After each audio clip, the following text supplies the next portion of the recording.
welcome back to Timothy Channel. Di video kali ini saya akan melanjutkan pembahasan soal-soal bahasa Inggris untuk persiapan tes SKB CPNS 2020. Dan saya doakan untuk teman-teman yang akan mengikuti SKB semoga diberikan kemudahan dan diberi kelulusan sampai mendapatkan NIP tahun ini. Amin. Oke, sebelum kita mulai, jangan lupa klik like dan subscribe video ini untuk membantu perkembangan channel ini.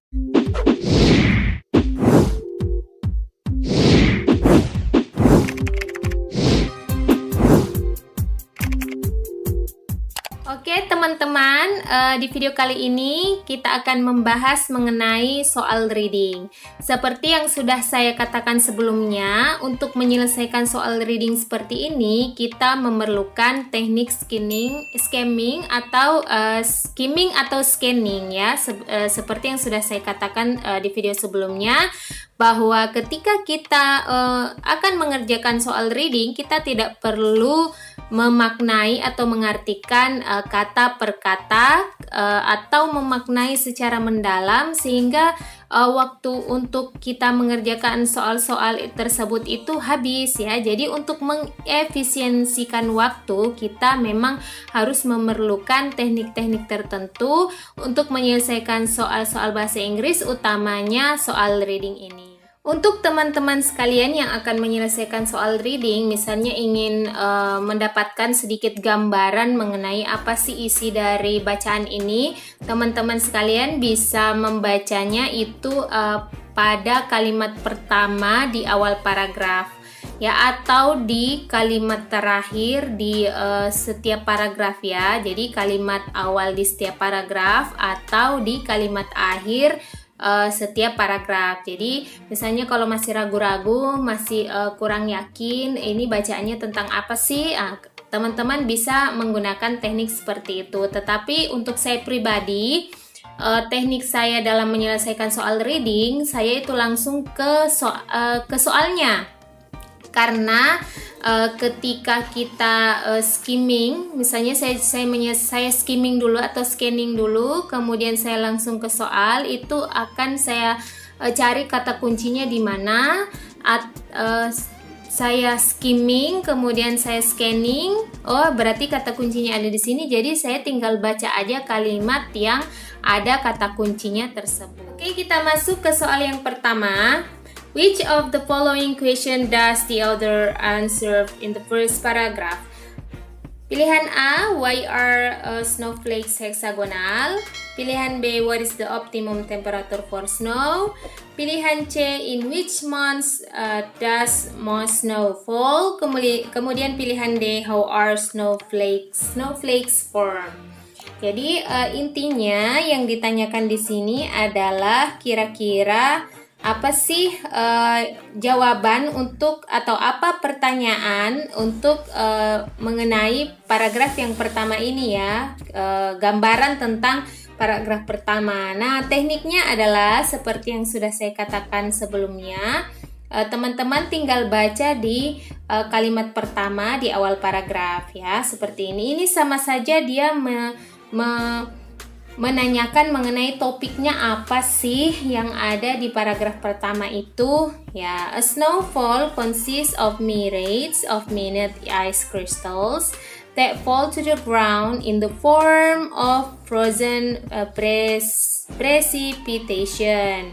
Nah, jika teman-teman masih kurang yakin, teman-teman bisa baca di kalimat terakhir di paragraf awal tadi. Typically, snowflakes into actual snowfall consist of the broke fragments and clusters of adhering ice crystal. Pilihan A tadi, why are snowflakes hexagonal? Gak ada ya disebutkan. Kemudian, what is the optimum temperature for snow? Nah, di sini tidak disebutkan juga temperaturnya berapa begitu ya di paragraf tadi. Jadi di gambaran yang kalimat pertama dan kalimat terakhirnya nggak ada disebutkan. Kemudian pilihan C juga, in which months, bulan berapa. Nah, tidak disebutkan juga. Which month does most snow fall? Jadi bulan berapa itu salju turun ya, tidak disebutkan. Jadi pilihan yang tepat adalah how are snow flakes form ya. Jadi jawabannya adalah D, karena di sini ada kata form in the form of frozen precipitation. A snowfall consists of millions of minute ice crystal. Kemudian di sini juga disebutkan typically snowflakes in actual snowfall consist of broken fragments. Jadi terdiri dari broken fragments and cluster of othering ice crystal. Jadi jawaban yang tepat adalah D. Next, kita ke soal yang kedua. The word minute in line 1 is closest in meaning to A. Tiny, B. Quick, C. Clear, D. Sharp. Ya, jadi ketika kita menghadapi soal yang closest meaning, itu maknanya adalah makna yang mendekati ya, makna yang mendekati makna minute ini, atau biasa kita sebut dengan sinonim. Jadi sinonimnya apa? Persamaan katanya apa dari kata minute? Nah, kita lihat di sini untuk kata minute. Ya, di sini ya, a snowfall consists of myriads of minute ice crystals. Ya, that fall to the ground in the form of frozen precipitation. Ya, jadi kalau untuk menyelesaikan soal-soal sinonim seperti ini, memang teman-teman sekalian itu harus banyak enrich vocabulary. Jadi harus memperkaya vocabulary. Salah satunya dengan lebih membaca ya, membaca sehingga banyak kata-kata yang teman-teman sekalian bisa ketahui dari bacaan-bacaan. Jadi kalau untuk minute itu sendiri, ini artinya kecil ya, kecil ya. Berarti jawabannya adalah ya A, tiny. Tiny juga itu kecil, ukuran kecil ya maksudnya. Kalau quick itu cepat, clear itu bisa dikatakan terang atau bersih apa dan sebagainya. Kemudian sharp adalah bisa tajam ya, seperti itu. Jadi untuk menyelesaikan soal seperti ini memang teman-teman harus memperkaya vocabulary ya. Jadi teman-teman harus semangat tetap belajar ya. Next, kita masuk ke soal yang ketiga. What is at the center of an ice crystal? Pilihan A adalah a small snowflake, pilihan B nucleus, pilihan C a drop of water, kemudian pilihan D a hexagon. Nah, kita lihat di sini kata kuncinya adalah center of an ice crystal ya. Ini adalah kata kuncinya. Berarti kita tinggal cari. Nah, seperti yang sudah saya katakan sebelumnya, biasanya soal-soal reading itu dia berurutan. Jadi tadi kita berbicara tentang kalimat pertama di awal paragraf, kemudian berurut tadi minute, kemudian dia akan ke bawah. Jadi nggak perlu teman-teman misalnya pas dapat yang nomor 3 carinya yang agak ke bawah. Biasanya seperti itu dia. Jadi model soalnya seperti itu. Jadi dia berurutan ya. Kita lihat kembali, kata kuncinya adalah the center of an ice crystal. Jadi kita tinggal lihat center of ice crystal. Nah, di sini ada kata ice crystal ya, with these ice crystal in the sub-freezing strata of the middle. Nah, equata di sini juga ada. At the core of every ice crystal is a minuscule nucleus ya. Kita cangking di sini ya. Nah, karena di sini ada kata core. Core itu sinonimnya bisa center. Ya. Jadi jawabannya adalah ya, at the core of every ice crystal is a minuscule nucleus. Jadi jawaban yang mendekati adalah oke, B, nukleus ya. Jadi seperti itu tekniknya. Lanjut ya ke soal yang keempat. The word other in line 10 is closest in meaning to A, belong, B, relate, C, stick, kemudian D, speed ya. Jadi seperti soal sebelumnya tadi, closest meaning berarti kita mencari sinonim Ya, sinonim dari kata other. Jadi teman-teman harus enrich vocabulary-nya, harus diperkaya vocabulary-nya. Other ini melekat ya. Maknanya melekat. Jadi, oh ya, di line 10 ya. Jadi posisinya other itu di sini ya. Which other? Nah, the process can be very rapid, quickly creating sizable ice crystals, some of which other to each other to create a cluster of ice crystal or a snowflake. Jadi other to each other, satu sama lain untuk membentuk a cluster of ice crystal. Jadi makna dari other itu sendiri adalah stick ya, stick melekat ya. Sinonimnya adalah melekat. Stick ya, jadi belong bukan, relate juga bukan, speed juga bukan. Jadi saya harap teman-teman sekalian banyak-banyak berlatih ya, banyak-banyak membaca.